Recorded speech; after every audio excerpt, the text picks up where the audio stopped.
चामराजपेट विधानसभा क्षेत्र के ऐनापुरम से एक प्रेरणादायक और दिल को छू लेने वाली तस्वीर सामने आई है। मंत्री बी जेड जमीर अहमद खान ने एसएसएलसी और पीयूसी परीक्षा में 95% से ज्यादा अंक लाने वाले टॉपर्स को उनकी मेहनत का इनाम दिया है। अपनी जाती तरफ से एक्टिवा बाइक्स और लैपटॉप्स तकसीम किए गए। बताया जा रहा है कि चामराजपेट के ऐनापुरम में एक ग्रैंड फेलिसिटेशन सेरेमनी का आयोजन किया गया था, जिसमें कुल 11 छात्रों को एक्टिवा बाइक्स और 6 छात्रों को लैपटॉप्स दिए गए। और दोस्तों, सबसे खास बात, शगुफ्ता अंजुम, जिसने एसएसएलसी में 100 अंक हासिल किए, उसे सिर्फ एक बाइक ही नहीं, 1 लाख रुपए का कैश प्राइज भी दिया गया। इसी तरह जैनब बेगम को एसएसएलसी के संस्कृत विषय में 125 में से 125 अंक लाने पर बाइक के साथ साथ 1 लाख रुपया नकद इनाम दिया गया। जमीर अहमद खान ने कहा कि यह सिलसिला 2005 से जारी है। जब से वो एमएलए बने हैं, उन्होंने हर साल टॉपर्स को फेलिसिटेट करते हुए उन्हें एनकरेज किया है, ताकि और स्टूडेंट्स भी मेहनत करके अच्छे अंक लाने की तरफ मोटिवेट हो सकें। इस इवेंट में सिर्फ मुस्लिम समुदाय ही नहीं, बल्कि हर मजहब के लोग शामिल थे। पेरेंट्स ने भी मंत्री का शुक्रिया अदा किया कि उनके बच्चों को इस तरह से हिम्मत दी जा रही है। इस मौके पर वेलिंगटन इंग्लिश स्कूल के एसएसएलसी टॉपर्स को भी बाइक तकसीम की गई और स्कूल मैनेजमेंट ने भी मंत्री का तहे दिल से शुक्रिया अदा किया। इस मौके पर जनाब बी के अल्ताफ, अमजद खान, शौसी साहब, सावर बेग, एम फयाज, डीसी रमेश, विनायक, सिद्दीका साहब, धनराज मौला साहब और कई कांग्रेस लीडर्स, स्टूडेंट्स के पेरेंट्स मौजूद थे। जमीर अहमद ने अपने खिताब में कहा, यह सिर्फ इनाम नहीं, एक उम्मीद है जो हर स्टूडेंट के लिए है कि अगर आप मेहनत करो तो सोसाइटी आपको पहचान देगी। आइए देखते हैं एक खास रिपोर्ट इस तकरीर की। यह समाचार मैक्स मल्टी स्पेशलिटी हॉस्पिटल द्वारा प्रायोजित है, जो 24 घंटे 7 दिन आपातकालीन ट्रॉमा और क्रिटिकल केयर सेंटर है, और यह Hagarga circle, ring road, Gulbarga में सुविधाजनक स्थान।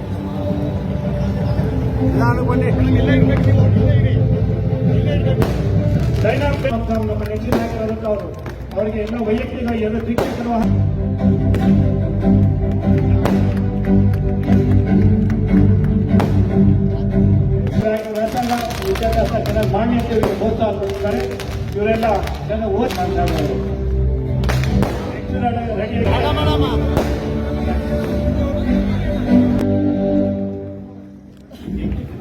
ನಮ್ಮ ಕಾನ್ಸರ್ಗಳು ಪ್ರೋತ್ಸಾಹವಾಗಿ ದ್ವಿಚಕ್ರ ವಾಹನ ಈ ಶಾರೆ ಜಮಾಲ್ ಎಲ್ಲಿದ್ದೀರಾ? ಶಾರಿ ತಂದೆ ತಾಯಿ ಇಟ್ಕೊಳ್ಳಿ ಪ್ರೀತಮ್ ಜೊತೆ. Next Shari Jamal 96%.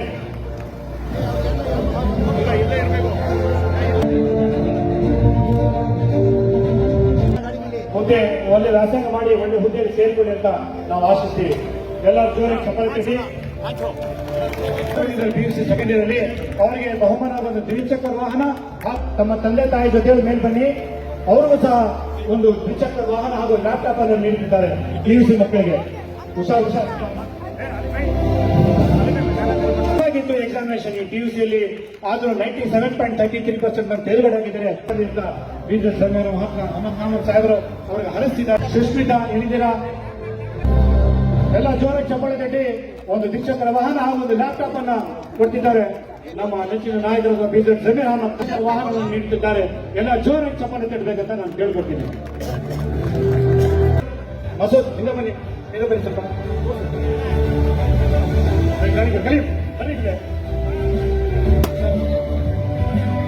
ಎಲ್ಲರೂ ಜೋರಾಗಿ ಚಪ್ಪಾಳೆ ತಟ್ಟಿ.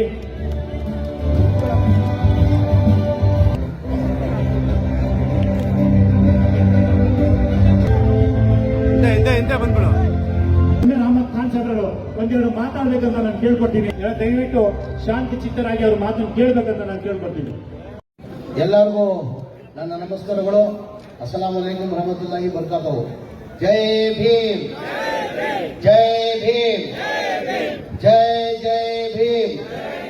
ಸ್ವಲ್ಪ ಜೋರಾಗಿ ಧ್ವನಿಯಲ್ಲಿ ಜೈ ಭೀಮ್ ಹೇಳಿ. ತಮಗೆಲ್ಲ ಗೊತ್ತಿದ್ದಂಗೆ 2014 ಕೇಂದ್ರದಲ್ಲಿ ಬಿಜೆಪಿ ಸರ್ಕಾರ ಬಂದಾದ್ಮೇಲೆ ನಮ್ರಾಜ್ ಅವರೊಬ್ರು ಕೇಂದ್ರದಲ್ಲಿ ಮಂತ್ರಿ ಆಗಿದ್ರು, ಅನಂತ್ ಕುಮಾರ್ ಹೆಗಡೆ ಅಂತ. ಏನ್ ಹೇಳಿದ್ರು ಅವರು, ನಾವು ಬಿಜೆಪಿ ಸರ್ಕಾರ ಬಂದಿರೋದೇ ಸಂವಿಧಾನ ತೆಗಿಯಕ್ಕಂತ. ಇವತ್ತು ಬಾಬಾ ಸಾಹೇಬ್ ಅಂಬೇಡ್ಕರ್ ಸಂವಿಧಾನ ಕೊಟ್ಟಿದ್ದ ಕಾರಣಕ್ಕೆ ಇವತ್ತು ನೀವು ಅಲ್ಲಿ ಕೂತಿದ್ದೀರಾ, ನಾನು ಇಲ್ಲಿ ಮಂತ್ರಿಯಾಗಿ ನಿಂತಿರೋದು.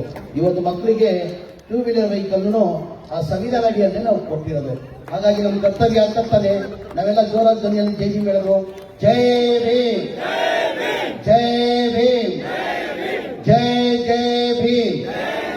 ವೇದಿಕೆ ಮೇಲೆ ಆಸೀನಿರುವ ನಮ್ಮ ಪಕ್ಷದ ಮುಖಂಡರು ಹಾಗೂ ಕೆಎಂಡಿಸಿ ಚೇರ್ಮನ್ ಆದಂತ ಡಿ.ಕೆ. ಅಲ್ತಾಫ್ ಖಾನ್ ಅವರೇ, ಇನ್ನೊಬ್ರು ನಮ್ಮ ಪಕ್ಷದ ಮುಖಂಡರು ಆತ್ಮೀಯರಾದಂತ ಡಿ.ಸಿ. ರಮೇಶ್ ಸಾಹೇಬ್ರೆ, ಇನ್ನೊಬ್ರು ಆತ್ಮೀಯರು ಹಿರಿಯರಾದಂತ ನವಾಬ್ ಜಾನ್ ಅವರೇ, ಇನ್ನೊಬ್ರು ನಮ್ಮ ಪಕ್ಷದ ಮುಖಂಡರು ನನ್ನ ಆತ್ಮೀಯ ಆದಂತ ನಮ್ಮ ಅಣ್ಣ ಆದಂತ ಬಲ್ಬ್ ಶ್ರೀನಿವಾಸ್ ಅವರೇ, ಇನ್ನೊಬ್ರು ನನ್ನ ಆತ್ಮೀಯರು ಮಾಜಿ ಒಕ್ಕೂಟ ಅಧ್ಯಕ್ಷ ಆದಂತ ಅನ್ವರ್ ಪಾಷಾ ಅವರೇ, ನಮ್ಮ ಪಕ್ಷದ ಮುಖಂಡರು ಬ್ಲಾಕ್ ಅಧ್ಯಕ್ಷ ಆದಂತ ಗೌಸಿ ಅವರೇ, ಬ್ಲಾಕ್ ಅಧ್ಯಕ್ಷ ಆದಂತ ವಿನಾಯಕ್ ಅವರೇ, ಇನ್ನೊಬ್ರು ನಮ್ಮ ಪಕ್ಷದ ಮುಖಂಡರು ಆತ್ಮೀಯ ಆದಂತ ಆತೂಷ್ ಅವರೇ, ಇನ್ನೊಬ್ರು ನಮ್ಮ ಪಕ್ಷದ ಮುಖಂಡರಾದಂತ ಧನರಾಜ್ ಅವರೇ, ಇನ್ನೊಬ್ರು ನಮ್ಮ ಪಕ್ಷದ ಮುಖಂಡರಾದಂತ ಸಿ.ಆರ್. ರವಿ ಪ್ರಸಾದ್ ಅವರೇ, ಇನ್ನೊಬ್ರು ಆತ್ಮೀಯ ಆದಂತ ಬಾಬಾ ಅವರೇ, ಮೌಲಾ ಅವರೇ, ಸರೋವರ್ ಬೇಗ್ ಅವರೇ, ಫಯಾಜ್ ಅವರೇ, ರವಿ ಅವರೇ, ವೆಂಕಟೇಶ್ ಅವರೇ, ವೇದಿಕೆ ಮೇಲೆ ಹಾಕಿದ್ರು ಎಲ್ಲ ನಮ್ಮ ಪಕ್ಷದ ಮುಖಂಡರೇ, ಇಲ್ಲಿದ್ದ ಎಲ್ಲ ಆತ್ಮೀಯರೇ, ವಿದ್ಯಾರ್ಥಿ ಮಕ್ಕಳೇ. ಮತ್ತೆ ಆಗಿ SLC ಹಾಗೂ PUC, SLCಯಲ್ಲಿ 26 ಜನ ನನ್ನ ಕ್ಷೇತ್ರ ಸಂಬಂಧಪಟ್ಟಂಗೆ, ಇವತ್ತು ನಮ್ಮ ಕ್ಷೇತ್ರ ಸಂಬಂಧಪಟ್ಟಂಗೆ SLC ಮಕ್ಕಳಿಗೆ 26 ಜನಕ್ಕೆ, PUದಲ್ಲಿ 6 ಜನ 95 ಅಬೌವ್ ಯಾರು ತಗೊಂಡಿದ್ದಾರೆ ಅವ್ರಿಗೆ ಒಂದು ಸನ್ಮಾನ ಮಾಡಿ ಒಂದು 2 ವೀಲರ್ ವೆಹಿಕಲ್ ಕೊಡಬೇಕಂತ ಇವತ್ತು ಎಲ್ಲ ವೆಹಿಕಲ್ಗಳು ಹಂಚಿರೋದು ನಮಗೆಲ್ಲ ಗೊತ್ತಿರೋದು. ಇವತ್ತು ಈ ಕಾರ್ಯಕ್ರಮನ ಇವತ್ತಿಂದ ಮಾಡ್ತಾ ಇಲ್ಲ. ನಾನು ಮೊದಲನೇ ಬಾರಿ MLA ಆಗುವಾಗ 2005ರಲ್ಲಿ ಬೈ ಎಲೆಕ್ಷನ್ ಅಲ್ಲಿ ನಾನು ಗೆದ್ದಾದ್ಮೇಲೆ ಒಂದು ಟೌನ್ ಹಾಲ್ ಒಂದು ಕಾರ್ಯಕ್ರಮ ಮಾಡಿದ್ರು. ನಮ್ಮ ಜಾಮೂನ್ ನಿರ್ಮಾ ಅಂತ ಹೇಳ್ಬಿಟ್ಟು ನಮ್ಮ ಒಂದು ಕಾರ್ಯಕ್ರಮ ಮಾಡಿದ ಹಿನ್ನೆಲೆಯಲ್ಲಿ ಆವತ್ತು ನಾನು ಅನೌನ್ಸ್ ಮಾಡಿದೆ.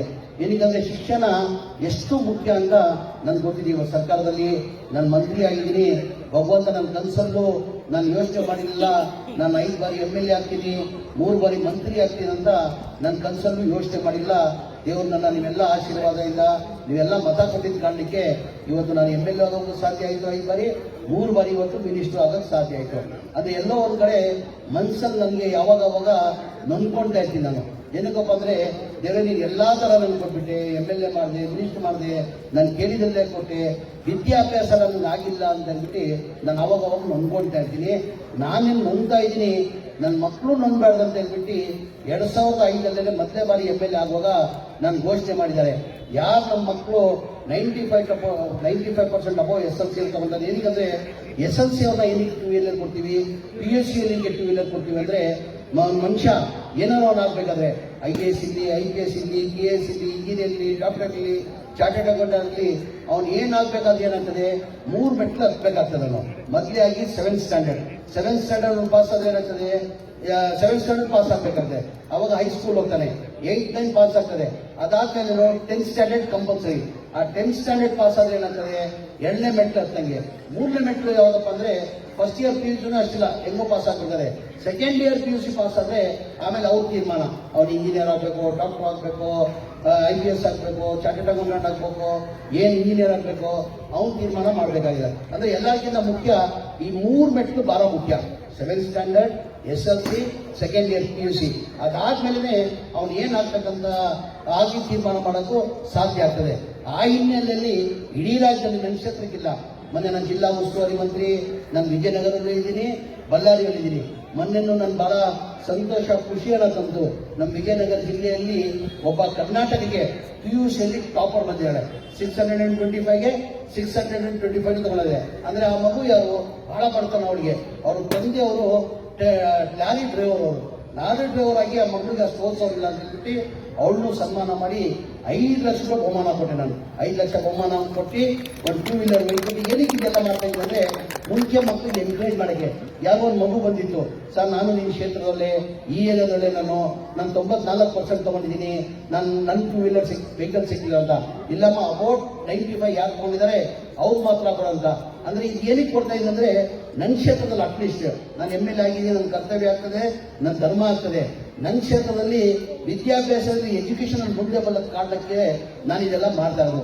ಆ ಮಗು ಬಂದು ಕೇಳ್ಕೊಂಡು, ಸರ್ ನಾನು 94 ತಗೊಂಡಿದ್ದೀನಿ, ನನ್ನ 2 ವೀಲರ್ ವೆಹಿಕಲ್ ಕೊಡ್ತಾ ಇಲ್ಲ ಅಂತ ಹೇಳಿದೆ. ಇಲ್ಲಮ್ಮ 95 ಅಬೌವ್ ಯಾರು ತಗೊಳ್ತಾರೆ ಅವ್ರು ಮಾತ್ರ ಕೊಡೋದು ಅಂತ ಹೇಳಿದ್ದೀನಿ. ಏನಕ್ಕೆ ಇದು ನೋಡಿ ಬರೋ ವರ್ಷದಲ್ಲಿ ಏನಾದ್ರು ಬರ್ತಾರೆ ಮಕ್ಕಳು ಎಲ್ಲೋ ಒಂದು ನಿರೀಕ್ಷೆ ಇಟ್ಕೊಂಡು ನಾವು ಚೆನ್ನಾಗಿ ಓದಿ ಚೆನ್ನಾಗಿ ಮಾರ್ಕ್ಸ್ ತಗೊಂಡ್ರೆ ನಮ್ಮ ML ಅವ್ರು ಏನೋ ಒಂದು ನಮ್ಗೆ ಗಿಫ್ಟ್ ಕೊಡ್ತಾರೆ ಅಂತೇಳಿ ಆಸೆ ಇಲ್ಲ ಏನ್ ಮಾಡ್ತಾರೆ ಮಕ್ಕಳು ಚೆನ್ನಾಗಿ ಓದ್ತಾರೆ. ಈ ಮಗುಗೆ ನಾನು ಕೊಟ್ಟಿಲ್ಲ ವೆಹಿಕಲ್ ಏನೇನು ಮಾಡೋದು ಕೊಡ್ತಾರೆ, ಬಹಳ ಜನ ಬಂದ್ಬಿಡ್ತಾರೆ, ನಾನು 90% ತಗೊಂಡ್ರು ML ಹತ್ರ ಹೋದ್ರೆ ಕೊಟ್ಬಿಡ್ತಾರಪ್ಪ ಅಂತ ಹೇಳ್ಬಿಟ್ಟು ಅವ್ರು ಮಾಮೂಲಿ ಸುಲಭವಾಗಿ ತಗೊಂಡ್ಬಿಡ್ತಾರೆ. ಹಾಗಾಗಿ ಅವ್ರಿಗೂ ಅರ್ಥ ಆಗ್ಬೇಕು, ನಾವು 95% ಅಬೌವ್ ತಗೊಂಡ್ರೆ ಮಾತ್ರ ಕೊಡ್ತೀವಿ ಅಂತ. ಆ ಮಗು ಮನ್ಸಿಗೆ ಬೇಜಾರು ಮಾಡಬಾರ್ದು, ಏನಿದೆ ಮುಂದೆ ಮಗು ಬೆಳೆಯೋ ಮಗು ಅಂತ ಹೇಳ್ಬಿಟ್ಟು ಅವಳಿಗೆ ಸಣ್ಣ ಒಂದು ಲ್ಯಾಪ್ಟಾಪ್ ಅನ್ನ ಕೊಟ್ಟಿದ್ದೀವಿ. ನಾನು ಏನಕ್ಕೆ ಇದು ಮಾಡ್ತಾ ಇದ್ದೀನಿ ಅಂದ್ರೆ ಎಜುಕೇಶನ್ ಇಲ್ಲ ಅಂದ್ರೆ ನಾವು ಏನು ಮಾಡಕ್ಕೆ ಸಾಧ್ಯ ಆಗಲ್ಲ. Education is must. ಅದು ಬಹಳ ಇಲ್ಲ, ಎಲ್ಲಕ್ಕಿಂತ ಶಕ್ತಿಶಾಲಿ ಯಾವುದನ್ನ ಆಸ್ತಿ ಇದ್ರೆ ಅದು ಎಜುಕೇಶನ್. ನಿಮ್ಮಲ್ಲೂ ಬಹಳ ಜನ ಪೇರೆಂಟ್ಸ್ ಇದ್ದಾರೆ, ದಯಮಾಡಿ ನಿಮ್ಮಲ್ಲೂ ಕೈ ಜೋಡಿಸಿ ಮನವಿ ಮಾಡ್ಕೊಡೋದು. ಬಹಳ ಜನ ಈಚೀಚೆ ಮುಂಚೆ ಇಲ್ಲ, ಒಬ್ಬ ಆಟೋ ಚಾಲಕ ಇಲ್ಲಿ, ಕೂಲಿ ಮಾಡೋದಿರ್ಲಿ, ಬೀದಿ ವ್ಯಾಪಾರ ಮಾಡೋದಿರ್ಲಿ, ಎಲ್ಲ ಒಂದ್ ಕಡೆ ನಾನ್ ಕಷ್ಟ ಅನುಭವಿಸ್ತಾ ಇರೋದು, ನನ್ನ ಮಕ್ಕಳು ಕಷ್ಟ ಅನುಭವಿಸ್ತಾ ಇರೋದು ಅಂತ ಹೇಳ್ಬಿಟ್ಟು 3 ಟೈಮ್ ತಿನ್ನೋದನ್ನ 2 ಟೈಮ್ ತಿನ್ಬಿಟ್ಟು ಆ ಮಕ್ಕಳನ್ನ ಓದಿಸ್ತಾ ಇದ್ದಾರೆ. ಈ ನಡುವೆ ನಾನು ನೋಡ್ತಾ ಇದ್ದೀನಿ. ಹಾಗಾಗಿ ಆ ಮಕ್ಕಳು ಓದಿ ಒಂದು ಎತ್ತರದಲ್ಲಿ ಬೆಳೆದಿ ಒಂದು ಒಳ್ಳೆ ಸ್ಥಾನಕ್ಕೆ ಹೋದ್ರೆ ಅವ್ರ ತಂದೆ ತಾಯಿಗೂ ಸಾಕ್ತಾರೆ, ಇನ್ನ 4 ಜನಕ್ಕೆ ಸಾಕ್ಸಕ್ಕೆ ಸಾಧ್ಯ ಆಗ್ತದೆ. ಆ ಹಿನ್ನೆಲೆಯಲ್ಲಿ ಮನೆ ಮುಖ್ಯಮಂತ್ರಿಗಳು DC's ಮೀಟಿಂಗ್ ಮಾಡಿದ್ವಿ. 2 ದಿನ ವರ್ಷಕ್ಕೆ ಒಂದ್ಸತಿ ಆಲ್ DC's ಮೀಟಿಂಗ್ ಮಾಡ್ತಾರೆ. 2 ದಿನ ಎಲ್ಲ ಇಲಾಖೆ ಪಟ್ಟಣಕ್ಕೆ ಸಂಬಂಧಕ್ಕೆ ಮನೆ ಮುಖ್ಯಮಂತ್ರಿಗಳು ರಿವ್ಯೂ ಮೀಟಿಂಗ್ ಮಾಡ್ತಾರೆ. 2 ದಿನಕ್ಕೋಸ ಮೊನ್ನೆ 30-31ನೇ ತಾರೀಕು ಮಾಡಿದ್ರು. ಪರ್ಟಿಕ್ಯುಲರ್ಲಿ ಮನೆ ಮುಖ್ಯಮಂತ್ರಿಗಳು ಎಜುಕೇಶನ್ ಬಗ್ಗೆನೇ ಎಲ್ಲರಿಗೂ ಸೂಚನೆ ಕೊಟ್ಟರು. ಅದು ಏನ್ ಮಾಡ್ತಿರೋ ಗೊತ್ತಿಲ್ಲ, ಎಜುಕೇಶನ್ ಅಲ್ಲಿ ಹೆಚ್ಚಿನ ಆದ್ಯತೆ ಕೊಡಬೇಕು, ಮಕ್ಕಳನ್ನ ಓದಿಸ್ಬೇಕು, ಚೆನ್ನಾಗಿ ಒಳ್ಳೆ ಎಜುಕೇಶನ್ ಕೊಡ್ಬೇಕಂತ 2 ದಿನದಲ್ಲಿ ಬಹಳ ಸೀರಿಯಸ್ ಆಗಿ ಡಿಸ್ಕಷನ್ ಆಗಿದ್ದು ಎಜುಕೇಶನ್ ಮೊನ್ನೆ ವಿಜಯನಗರಿಯಲ್ಲಿ ನನ್ನ KDP ಮೀಟಿಂಗ್ಗೆ ಮನೆ ಮುಖ್ಯಮಂತ್ರಿಗಳು ಕರ್ಕೊಂಡು ಹೋಗಿದೆ. ನಮ್ಮ DDP ಅವರು ಪರ್ಸೆಂಟೇಜ್ ಕಡಿಮೆ ಇತ್ತು, ಹೋದ ವರ್ಷದಲ್ಲಿ ಪರ್ಸೆಂಟೇಜ್ ಬಹಳ ಕಡಿಮೆ ಇತ್ತು, 56% ಇತ್ತು. ಆ ಕಾರಣಕ್ಕೆ DDP ಅವನು ಕರೆಕ್ಟ್ ಆಗಿ ಇದು ಮಾಡಿಲ್ಲ, ಜವಾಬ್ದಾರಿನ ನಡೆಸಲಿಲ್ಲ ಅಂತ ಹೇಳ್ಬಿಟ್ಟು ಅವನ್ನ ಅಲ್ಲೇ ಸಸ್ಪೆಂಡ್ ಮಾಡಿ ಬೇರೆ DDP ಹಾಕಿದ್ರು. ಅವಾಗ 2025 ಹೋದ ವರ್ಷ. ಈ ಬಾರಿ ಹೊಸ DDP ಬಂದಾದ್ಮೇಲೆ ಈಗ 50% ನಮ್ಮ ವಿಜಯನಗರ ಜಿಲ್ಲೆ ಪರ್ಸೆಂಟೇಜ್ 67% ಆಗಿದೆ. ಅಂದ್ರೆ DDP ಅವ್ರು ಮನಸ್ಸು ಮಾಡ್ರಿ, ಪ್ರಿನ್ಸಿಪಲ್ ಇದ್ದಾರೆ, ಎಲ್ರಿ ಪ್ರಿನ್ಸಿಪಲ್ ಅವರು ಯಾರು ಹೆಸರು, ಏನ್ ಹೆಸರು? ಹಿರಣ್ಣ ಅವರೇ, ನಾನು ಹ್ಯಾಪಿ ಇಲ್ಲ, ಸಂತೋಷ ಇಲ್ಲ, ಖುಷಿ ಇಲ್ಲ. ಏನಕ್ಕಂದ್ರೆ ಹೋದ್ ಸತಿ ಎಷ್ಟು ಪರ್ಸೆಂಟೇಜ್ ಇತ್ತು? 60. ಈ ಪರ್ಸೆಂಟೇಜ್ ಮತ್ತೆ ಎಷ್ಟು ಪರ್ಸೆಂಟ್? 10% ಕಡಿಮೆ ಆಗಿದೆ. ಬರೋ ವರ್ಷ ಏನಾದ್ರೆ ನೀವು ಸೀದಾ ನೀವು ಮನೇಲಿ ಕೂತ್ಕೊಳ್ಬೇಕಾಗ್ತದೆ. ಏನಕ್ಕಂದ್ರೆ ನೀವೆಲ್ಲ ಏನಕ್ಕೆ ಕಳ್ಸೋದು, ಮಕ್ಕಳನ್ನ ಓದಿಸಿ ಪರ್ಸೆಂಟೇಜ್ ಜಾಸ್ತಿ ಮಾಡ್ಬೇಕಾಗ್ತದೆ. ಹೆಚ್ಚಿನ ಜವಾಬ್ದಾರಿ ನಿಮ್ಗಿರ್ತದೆ. ಮನೆ ಮುಖ್ಯಮಂತ್ರಿಗಳು DDPಗೆ ಸಸ್ಪೆಂಡ್ ಮಾಡಿಬಿಟ್ರು, ಇದುವರೆಗೂ ರಿವೋಕೆ ಮಾಡಿಲ್ಲ. ನನ್ನ ಮನೆ ಮುಖ್ಯಮಂತ್ರಿ ಹೋಗಿ ಕೇಳ್ಕೊಂಡೆ ನಾನು, ಬಿಡಿ ಸರ್ ಆಗದ ಇತ್ತು ಪಾಪ ಇವಾಗ ಎಲ್ಲ ಪನಿಷ್ಮೆಂಟ್ ಜಾಗದಲ್ಲ ಎಲ್ಲ ಕೆಲಸ ಕೊಡಿದ್ರೆ ಯಾವ ಕಾರಣಕ್ಕಿಲ್ಲ. ಹೋದ ವರ್ಷ ಜಾಸ್ತಿ ಇತ್ತು, ಈ ವರ್ಷ ಅವನು ಬಂದಾದ್ಮೇಲೆ ಕಡಿಮೆ ಆಗಿದೆ ಅಂತ ಮನೆ ಮುಖ್ಯಮಂತ್ರಿಗಳು 1 ವರ್ಷ ಸಸ್ಪೆಂಡ್ ಮಾಡಿ ಇನ್ನೂ ಅದಕ್ಕೆ ರಿವೋಕ್ ಮಾಡಿಲ್ಲ. ಈಗ ಬೇರೆ DDPಗೆ ಬಂದಿದ್ದ ಕಾರಣಕ್ಕೆ ಅಲ್ಲಿ ಒಂದು ಪರ್ಸೆಂಟೇಜ್ ಹೋದ ವರ್ಷಕ್ಕಿಂತ ಈ ವರ್ಷಕ್ಕೆ 17% ಜಾಸ್ತಿ ಆಗಿದೆ. ಅಂದ್ರೆ ನಿಮ್ ಜವಾಬ್ದಾರಿ ಜಾಸ್ತಿ ಆಗ್ತದೆ, ನಿಮ್ ಶಬಾಗಿರಿ. ಬರೋ ವರ್ಷದಲ್ಲಿ ಇವತ್ತೇನು 58% ಇದೆ, ಅದಕ್ಕೆ 20% ನೀವು ಇನ್ಕ್ರೀಸ್ ಮಾಡಿದ್ರೆ ನಿಮಗೂ ಸನ್ಮಾನ ಮಾಡಿ 5 ಲಕ್ಷ ಬಹುಮಾನ ಕೊಡ್ತೀವಿ. ఎందుకంటే ಎಲ್ಲ ನಮ್ಮ ಲೋಕಲ್ ಮಕ್ಕಳು ಹೋಗ್ತದೆ, ನಿಮ್ ಜವಾಬ್ದಾರಿ ಆಗ್ತದೆ. ನಿಮ್ ನೆಕ್ಸ್ಟ್ ಸನ್ಮಾನ ಮಾಡಿ. ಅದು ಹೇಳ್ತಾ ತಂದೆ ತಾಯಿನ ಇಷ್ಟೇ ಕೇಳ್ಕೊಳ್ಳೋದು, ನಿಮ್ಮ ಮಕ್ಕಳನ್ನ ಎತ್ತರಿಸಲು ಬೆಳೆಸಿ. ಬಹಳ ಜನ ಅದರಲ್ಲಿ ಬಡವರಲ್ಲಿ ಏನಾಗಿದೆ, ಮಕ್ಕಳದಲ್ಲಿ ನಾವು ಓದಿ ಏನ್ ಮಾಡಕ್ ಸಾಧ್ಯ, ನಾವು ನಮ್ಮ ತಂದೆ ತಾಯಿ ಬಹಳ ಬಡತನ ಇದೆ, ನಾವೇನು ಮಾಡಕ್ ಸಾಧ್ಯ ಆಗಲ್ಲ ಅಂತ ತನ್ನ ತಲೆಯಲ್ಲಿ ಯೋಚನೆ ಇರ್ತದಮ್ಮ. ದಯಮಾಡಿ ಯೋಚನೆ ತೆಗೀರಿ.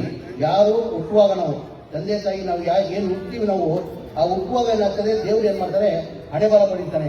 ಯಾರು ಏನಾಗಬೇಕು ಎಂತಾದಾಗಬೇಕು ಅಂತ ಹೇಳ್ಬಿಟ್ಟು ಹಣೆ ಬರ ಮಾಡ್ತಾರೆ. ಬಹಳ ಜನ ನನ್ನ ಕಂಡಂಗೆ ಬಹಳ ಜನ ಗೌರ್ಮೆಂಟ್ ಸ್ಕೂಲಲ್ಲಿ ಓದಿ ಬಹಳ ಜನ IAS ಆಗಿದ್ದಾರೆ, ಬಹಳ ಜನ IPS ಆಗಿದ್ದಾರೆ.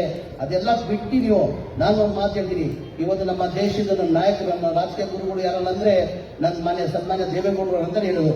ಒಬ್ಬ ರಾಜಕಾರಣಿಗೆ ಏನಾಗ್ತದೆ, ಒಬ್ಬ ಗುರು ಅಂತ ಹೇಳ್ತಾನೆ. ನನ್ನ ಕಾಂಗ್ರೆಸ್ ಅಲ್ಲಿ ಇರ್ಬೋದು, ಮುಂಚೆ ನನ್ನ ಜನತಾದಳದಲ್ಲಿ ಇದ್ದಿದ್ದು, 3 ಬಾರಿ ಜನತಾದಳದಲ್ಲಿ MA ಆಗಿದೆ, ಜನತಾದಳದಲ್ಲಿ ML ಆಗಿ ಕಾಂಗ್ರೆಸ್ ನಲ್ಲಿ ಬಂದಿದ್ದೀನಿ. ಈ ಕಾಂಗ್ರೆಸ್ ಅಲ್ಲಿ ಇದ್ರೂ ಒಬ್ಬ ರಾಜಕಾರಣಿಗೆ ಏನಾಗ್ತದೆ, ಒಬ್ಬ ರಾಜಕೀಯ ಗುರು ಅಂತ ಅಂತಾರೆ. ನನ್ನ ರಾಜಕೀಯ ಗುರು ಯಾರಿದೆ, ಕಾಂಗ್ರೆಸ್ ಇಲ್ಲಿಂದ ಮನೆ ದೇವೇಗೌಡರು ಬಹಳ ಬಡತನದಿಂದ ಬಂದಿರೋದು, ರೈತರ ಕುಟುಂಬದಿಂದ ಬಂದಿರೋದು. ಅವರು ಗೌರ್ಮೆಂಟ್ ಸ್ಕೂಲಲ್ಲಿ ಓದಿ ಇವತ್ತು ಪ್ರಧಾನಮಂತ್ರಿ ಆಗಿದ್ರು, ಮುಖ್ಯಮಂತ್ರಿನೂ ಆಗಿದ್ರು, ಪ್ರಧಾನಮಂತ್ರಿನೂ ಆಗಿದ್ರು. ಹಾಗಾಗಿ ಯಾರು ಏನ್ ಬೇಕಾದ್ರೂ ಆಗ್ಬೋದು. ಈಗ ಉದಾಹರಣೆ ನಾನು ಬಹಳ ಜನ ನೋಡ್ತಾ ಇದ್ದೀನಿ, ಬರ್ತನ ನಮ್ಮ ಎ ಸಿ ಆಗಿದ್ದ, ಈಗ ಪ್ರಮೋಷನ್ ಆಗಿ ಒಬ್ಬ ಸಿಒ ಆಗ್ತಾನೆ ವಿಜಯನಗರ ಜಿಲ್ಲೆಯಲ್ಲೇ. ಪಾಪ ಅವ್ನು ಮ್ಯೂಸಿಯಂ ಕೇಳಿರೋನು, ಅವ್ರ ತಂದೆ ಪಾಪ ಚಿಕ್ಕ ವಯಸ್ಸಲ್ಲೇ ತಿರುಗಿಬಿಟ್ಟದೆ. ಅವ್ರ ತಾಯಿಯವ್ರ ಪಾಪ ಬೇರೆಯವ್ರ ಮನೆಗೆಲ್ಲ ಹೋಗಿ ಕೆಲಸಕ್ಕೆ ಹೋಗ್ಬಿಟ್ಟು ಅವ್ರನ್ನ ಓದಿಸಿ ಇವತ್ತು ಅವ್ರನ್ನ ಎ ಸಿ ಬಿಮಾರಿ ಆಗಿದ್ದ, ಅವನು ತಹಸೀಲ್ದಾರ್ ಆಗಿದ್ದಾನೆ. ಮುಂದೆ 2-3 ವರ್ಷ ಆದ್ಮೇಲೆ ಪ್ರಮೋಷನ್ ಆಗಿ DC ಆಗ್ತಾನೆ. ಅಂದ್ರೆ 3 ವರ್ಷ ಅಧಿಕಾರ ಇರ್ತಾನೆ. ಹಾಗಾಗಿ ನಿಮ್ಮಲ್ಲಿ ನೈಮಾರಿ ನಾನು ವಿದ್ಯಾರ್ಥಿ ಮಕ್ಕಳಲ್ಲಿ ಕೇಳ್ಬೋದು, ಇಂಥ ಅವಕಾಶನ ತಾವು ಪಡ್ಕೊಂಡು ಚೆನ್ನಾಗಿ ಹೋಗ್ಬೇಕು. ಮುಂದಿನ ದಿನದಲ್ಲಿ ತಾವೆಲ್ಲ ಒಳ್ಳೇದಾಗಲಿ. ತಮ್ಮ ಪೇರೆಂಟ್ಸ್ ತಮ್ಮನ್ನ ನಂಬಿಕೆ ಇಟ್ಟು ಏನಿಗೆ ಸ್ಕೂಲ್ ಕಳ್ಸಿದ್ರೆ ಅವ್ರು ಕಷ್ಟ ಬಿದ್ದು ಸಂಪಾದನೆ ಮಾಡಿ ಏನೋ ಒಂದು ಕೂಲಿ ಮಾಡೋರು ಇರ್ತಾರೆ, ಆಟೋ ಚಾಲಕರು ಇರ್ತಾರೆ, ಬೀದಿ ವ್ಯಾಪಾರ ಮಾಡೋರು, ಸಣ್ಣ ಪುಟ್ಟ ವ್ಯಾಪಾರ ಮಾಡ್ಕೊಂಡು ನಾನು ಕಷ್ಟ ಅನುಭವಿಸ್ತಾ ಇರೋದು ನಮ್ಮ ಮಕ್ಕಳು ಕಷ್ಟ ಅನುಭವಿಸ್ಬಾರ್ದು. ಅವ್ರು ಒಳ್ಳೇದಾಗ್ತಿ ಹಿನ್ನೆಲೆಯಲ್ಲಿ ಅವ್ರನ್ನ ಸ್ಕೂಲ್ ಕಾಲೇಜ್ ಕಳ್ಸೋದು. ಹಾಗಾಗಿ ಅವ್ರ ಗೌರವಕ್ಕೋಸ್ಕರ ಅವ್ರ ಕನಸಿಗೆ ನೆನೆಸು ಮಾಡೋಕ್ಕೋಸ್ಕರ ನಾವೆಲ್ಲ ಚೆನ್ನಾಗಿ ಓದಬೇಕು. ಯಾವತ್ತೂ ನಾವು ಎಜುಕೇಶನ್ ಜೊತೆ ನಿಮ್ಮ ಜೊತೆ ಇದ್ದೀವಿ. ನಮ್ಮ ಕ್ಷೇತ್ರದ ಮತದಾರರ ಜೊತೆ ನಾನು ಇರ್ತೀನಿ ಅಂತ ಹೇಳಿ ನಾನು 2 ಮಾತಾಡೋ ಅವಕಾಶ ಕೊಡ್ತೀನಿ. ನನ್ನ ಮಾತು ಮುಗಿಸಿ. ಜೈ ಕರ್ನಾಟಕ. ಈಗ ಈ ಭಾಗದ ये समाचार बुलेटिन प्रायोजित था golden gate PU college of science and commerce द्वारा। आपके सपनों का कॉलेज, आपके बेहतर भविष्य की पहचान। Nausheen colony, Malgatti road, Gulbarga. साल 2025 और 26 के लिए एडमिशन शुरू हो चुके हैं।